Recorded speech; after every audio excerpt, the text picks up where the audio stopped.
नमस्कार दोस्तों, मैं हूं सौरभ। स्वागत करता हूं आप सभी का आज के इस नए वीडियो में। दोस्तों, आज का जो वीडियो है ये बेसिकली एक अवेयरनेस से जुड़ा हुआ वीडियो है। वो आगे हम बात करेंगे कि किस रिगार्डिंग अवेयरनेस हमें होनी चाहिए, लेकिन संक्षिप्त में बताऊं तो ये है कि अभी आपने मेरे वीडियोस में देखा होगा कि आई बॉट न्यू कार और इसमें एक इशू आ गया था रियर डिफॉगर को लेकर। तो उसके रिगार्डिंग मैंने कंप्लेंट जनरेट की थी कि उसको मैं यूज़ नहीं कर पा रहा हूँ, उसको मैं चला नहीं पा रहा हूँ। तो आगे क्या हुआ था ये पूरा हम वीडियो में डिस्कस करेंगे। फ़िलहाल बने रहिए वीडियो में पूरे और देखिए कि क्या मैंने कुछ महसूस किया है आज के जो ऑटोमोबाइल्स इंडस्ट्री है उसकी सर्विस को लेकर।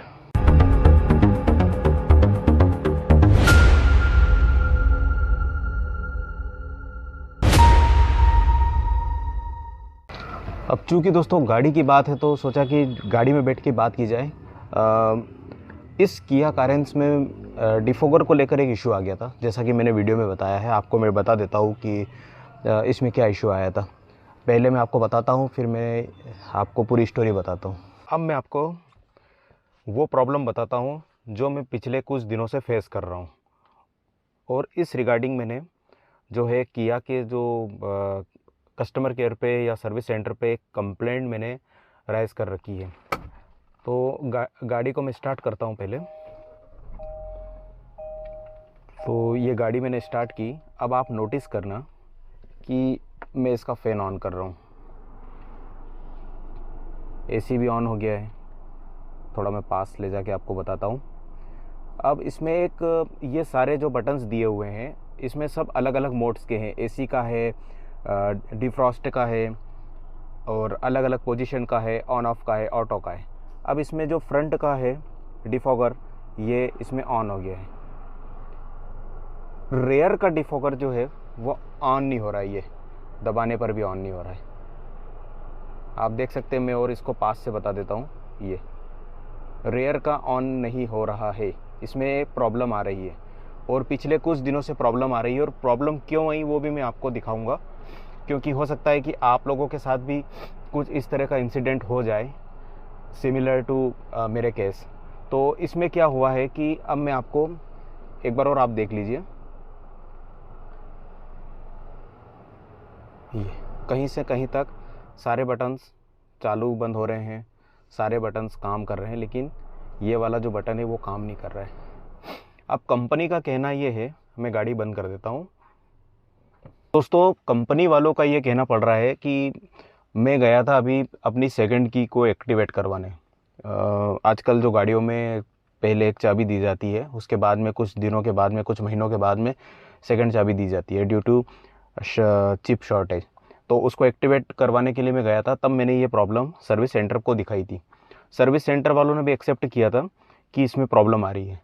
उन्होंने पूरी गाड़ी को डायग्नोस किया, इसके जो भी सिस्टम थे, जमाने भर के मल्टीमीटर ताम झाम सभी लगा के देखा, और उन्होंने मेरे को कहा कि आपको गाड़ी 2 दिन छोड़ना पड़ेगी, हम दूसरी गाड़ी का सिस्टम इसमें लगा के देखेंगे और उसके बाद में हम वारंटी क्लेम करने का उन्होंने प्रोसेस चालू कर दिया था। उन्होंने कहा था कि वारंटी में है और अपन इसका पूरा जो है ये सिस्टम चेंज करेंगे। अब सिस्टम कौन सा चेंज करेंगे दोस्तों? ये वाला जो बोर्ड है इसको हम चेंज करेंगे। जो जहाँ पे ये सारे बटन इसमें लगे हुए हैं, इस बटन को वो लोग चेंज करने की मेरे को बात कही उन्होंने कि ये वाला जो पूरा बोर्ड है इसको हम चेंज करेंगे और गाड़ी को आपको 2 दिन छोड़ना पड़ेगी। तो मैं एग्री कर गया। मैंने कहा ठीक है भाई, कर देना आपने। बाकी उनको फिर मैंने रिक्वेस्ट भी की कि आप पूरी गाड़ी को एक बार वापस से चेक कर लो, कहीं कोई दिक्कत तो नहीं है। तो बोल तो रहा हूँ, आपको बता रहा हूँ कि ज़माने भर के जो तामझाम थे, कंप्यूटर, लैपटॉप, टैबलेट, जिससे भी वो गाड़ी चेक होती है, ओबीडी सबसे उन्होंने चेक कर लिया और यही बात आई। और उन्होंने वीडियो बना लिया। वीडियो बनाने के बाद में उनके जो आगे के जो भी होते हैं आला अधिकारी, उनसे बात कर ली और ये फाइनल हुआ कि गाड़ी को 2 दिन रखना है और इसका सिस्टम या दूसरी गाड़ी का सिस्टम इसमें लगा के चेक करना है। अब मैं आ गया घर। अब मेरे अंदर ऐसा है कि मैं खुद थोड़ा सा देख लेता हूँ कि यार अपन देख लें, मेरे को थोड़ा डाउट होता है। तो मैंने घर आके चेक किया। तो इसमें मैं आपको बताता हूँ कि क्या क्या होता है। दोस्तों अब मैं आपको बताता हूँ, इसमें सबसे मेन चीज़ होती है कि अगर इसमें अगर कोई फॉल्ट हुआ होगा तब तो डेफिनेटली इसको चेंज करना ही होगा। लेकिन ये कॉमन सेंस की बात है कि इससे जुड़े हुए सभी फंक्शंस फ्यूज़ से कनेक्टेड होते हैं। अब उन्होंने फ्यूज़ भी चेक किया, मल्टीमीटर से फ्यूज़ चेक किया। इसमें एक तो यहाँ जो OBD लगता है और ये जो है फ्यूज़ बॉक्स आता है, तो मैंने 1 बाय 1 यहाँ के सारे फ्यूज़ को चेक किया। उसके बाद में मैंने सोचा कि यार अब ठीक है, अपने को चेंज करवाना ही होगा। फिर सडन मेरा दिमाग गया कि यार एक बोनट के अंदर भी इसमें एक फ्यूज़ बॉक्स टाइप दिया हुआ है, तो क्यों ना उसको अपन चेक करें। तो अब मैं आपको दिखाता हूँ। अभी मैंने उन लोगों को बात हो गई है मेरी, मैंने शॉर्ट आउट भी कर लिया है पूरा, लेकिन सोचा कि यार ये ज़रूरी चीज़ है आपको दिखाना। तो अब मैं आपको लेकर चलता हूँ बोनट के अंदर।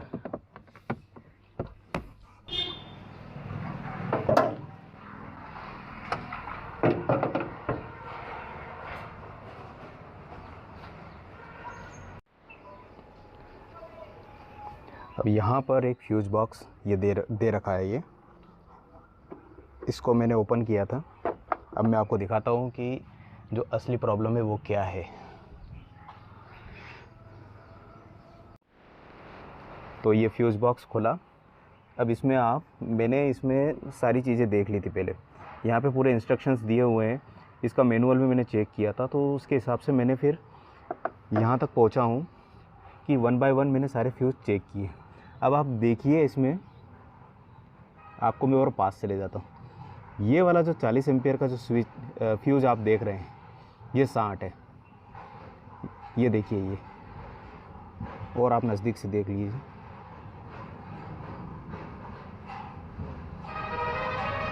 ये 40 एम्पियर का फ्यूज़ इससे जुड़ा हुआ था। मैंने इस फ्यूज़ को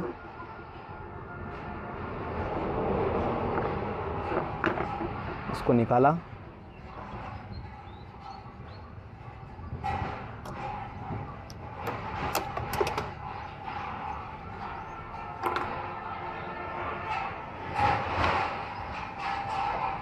और मेरे पास में ये फ्यूज़ एक 2-2 रुपए के फ्यूज़ है। ये कंपनी वालों को ही जब मैं लेकर गया था,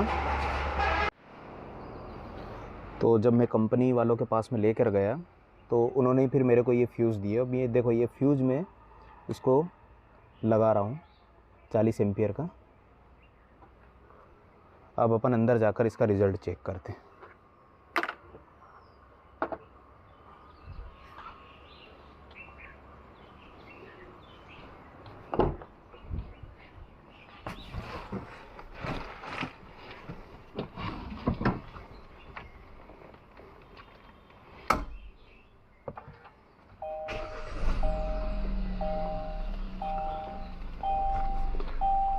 AC स्टार्ट, रेयर भी स्टार्ट, देख सकते हैं दोस्तों आप। ये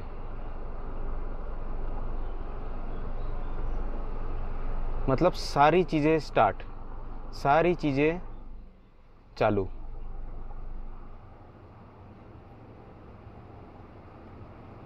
अब ये इतनी छोटी सी चीज़ थी, मतलब उसको ये लोग डायग्नोस नहीं कर पाए। और तामझाम तो ऐसे लगाए जैसे कोई बहुत बड़ा, मतलब कोई एरोप्लेन को ये लोग चेक कर रहे हो।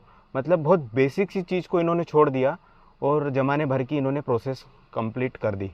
मतलब इनिशिएट कर ही दी थी, वारंटी क्लेम कर ही दिया था, पर चूंकि ये था कि मैंने कहा था कि मैं उस पर बाद में बात करूँगा और थोड़ा सा कुछ व्यस्तता थी मेरी।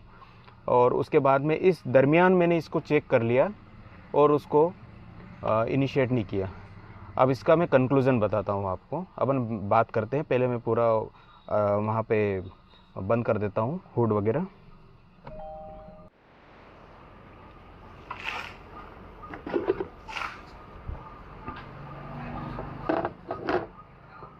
ये 2-4 फ्यूज़ और उन्होंने एक्स्ट्रा दे दिए थे मेरे को, खुश होकर।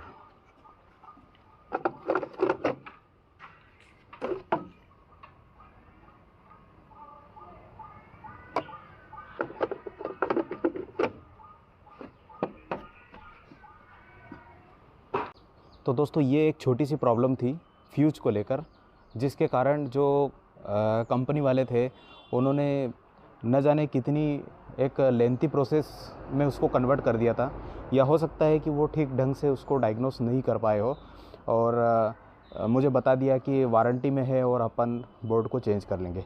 तो मेरे वीडियो बनाने के पीछे जो मकसद है वो ये है कि दोस्तों, आप जब भी कभी कोई अपनी गाड़ी की प्रॉब्लम को डिटेक्ट करें या सर्विस सेंटर पर जाएं और वारंटी या फिर कोई लेंथी प्रोसेस करने की बात आए, तब एक बार ये देख ले कि उसके जो बेसिक चीज़ है, जो बेसिक फंडामेंटल है, या जो कहा जाए कि जो बेसिक सेटिंग है, उसको पहले सुनिश्चित कर ले कि वो प्रॉपर काम कर रही है कि नहीं। क्योंकि 2 रुपये के फ्यूज़ के कारण कंपनी को भी नुकसान हो रहा था और मेरा भी नुकसान हो रहा था, क्योंकि कंपनी फिटिंग खोलते 2 दिन गाड़ी रखना पड़ती। तो शायद मैं सेटिस्फाइड बिल्कुल नहीं हूँ। आज की जो ऑटोमोबाइल इंडस्ट्री है, उनके जो सर्विस सेंटर या जो सर्विस ट्रेनिंग, सर्विस करने का जो पैटर्न है, वो बहुत ही घटिया तरीके का है। उनको समझ ही नहीं आता है कि क्या करना है और क्या नहीं करना है। मैंने बलेनो को लेकर भी एक वीडियो बनाया था, और ये किया सर्विस सेंटर का भी मैंने, खैर मैं नाम उसको डिस्क्लोज़ करना नहीं चाहूँगा, लेकिन हो सकता है सभी जगह ये कुछ प्रॉब्लम आ जाए या नहीं भी आए, कुछ सर्विस सेंटर अच्छे भी हो। लेकिन मैंने जो एक्सपीरियंस किया, जो फेस किया, वो सोचा कि ज़रूरी है कि कई लोगों के पास में क्या आजकल टाइम नहीं है, और टाइम न होने के कारण जो सर्विस सेंटर वाले बोलते हैं वो फटाफट वो लोग कर देते हैं। ख़ासकर ये समस्याएं होती हैं सिटी में। सिटी में लोगों को लोग मतलब ये इस टाइप के बहुत बेवकूफ़ बनाते हैं। तो मैंने तो खुद ने मतलब गाड़ी चेक की और ये कंक्लूज़न निकाला कि उसमें कोई प्रॉब्लम नहीं है। तो थोड़ा-सा आप भी देख लें, अपने जो गाड़ी है उसके प्रति सजग रहे। तो दोस्तों, अब आप समझ गए होंगे कि मैंने वीडियो क्यों बनाया है। वीडियो बनाने का मेन मकसद यही था कि आप लोगों को ज़्यादा से ज़्यादा जागरूक करना। इसमें 2 रुपये का फ्यूज़ था ये। उस 2 रुपये के फ्यूज़ को डायग्नोस नहीं किया, न उनको समझ में आया कि एग्जैक्टली प्रॉब्लम कहाँ हो रही है, और मल्टीमीटर ये वो सब तामझाम कर दिए, वारंटी क्लेम करने की तैयारी में थे। इनिशिएट तो शायद कर ही दिया था। वो तो अच्छा हुआ कि मैंने उसको चेक कर लिया और देख लिया कि यार ये तो फ्यूज ही शॉर्ट है। तो कभी भी हो, आपके साथ में भी ऐसा हो, तो मेरे हिसाब से जो आजकल की जो ऑटोमोबाइल इंडस्ट्री है और जो सर्विस की जो क्वालिटी है, वो एकदम घटिया है। को लोगों को ट्रेनिंग ही नहीं है, बस कंपनी का जो मॉड्यूल है उसके हिसाब से वो लोग काम करते हैं। इतना रद्दी काम करते हैं कि मैंने एक वीडियो पहले भी नेक्सा सर्विस सेंटर बलेनो को लेके बनाया हुआ है कि एक नॉइज़ को वो डिटेक्ट नहीं कर पाए। तो यही हाल मैंने तो यहाँ भी देखे। हुंडई में भी मेरे पास में 50 ऐसे लोग आते हैं, पर मैं वीडियो नहीं बनाता उन चीज़ों पे। जो प्रैक्टिकली मैंने जो नोटिस किया है, फेस किया है, मैं उसी पे वीडियो बनाता हूँ। तो आप लोगों से भी मेरी रिक्वेस्ट है कि थोड़ा जागरूक रहे, प्रेजेंस ऑफ माइंड रहे, और बेसिक चीज़ें को ध्यान में रखें। कि क्या होता है कि बड़ी बड़ी बातें कर लेते हैं और फिर हम उनके चक्कर में आ जाते हैं। और ख़ासकर ये चीज़ें वहाँ पे ज़्यादा फेस होती है जो लोग सिटी में रहते हैं, जिनके पास में टाइम नहीं होता है। कंपनी वालों ने कह दिया, सर्विस सेंटर वालों ने कह दिया, ये कर दो, वो लोग कर देते हैं। अब अगर आप सोचिए, अगर मैं उनकी बात में आता, 2 दिन तो गाड़ी रखना पड़ती, 150 किलोमीटर गाड़ी लेके जाता मैं, खर्चा आता। उसके बाद में गाड़ी की ये हालत कर देते वो कि इसको निकालते, इस कंपनी फिटेड बोर्ड को निकालते वो। तो अब आप कल्पना करिए कि मतलब इन लोगों का जो जांच करने का तरीका है या डायग्नोस करने का तरीका है, वो कितना होगा, इनकी क्या ट्रेनिंग होगी। मतलब मैंने तो मतलब कान पकड़ लिए कि कभी भी हो तो अपनी सर्विसिंग, अपनी जो भी प्रॉब्लम हो वो अपन खुद करवाओ। तो ठीक है दोस्तों, मिलता हूँ आप सभी से अगले वीडियो में किसी नए इंपॉर्टेंट टॉपिक के साथ। तब तक के लिए दोस्तों, थैंक यू वेरी मच। अपना ध्यान रखिए।